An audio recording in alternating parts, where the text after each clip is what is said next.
Okay, this is the Ego standard blower hose. Really sharp end, bit cumbersome to get near the car.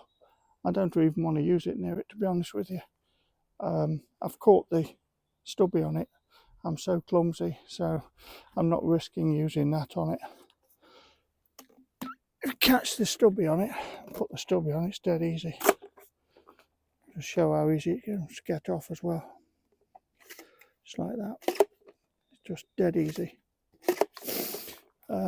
You've got the blower band on it. It's nice and soft. Catch it on the paint. Doesn't do any damage.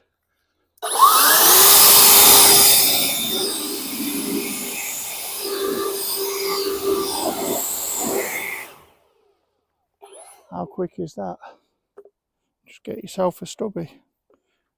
Nice and safe, won't wreck your paint, dry your car off in no time.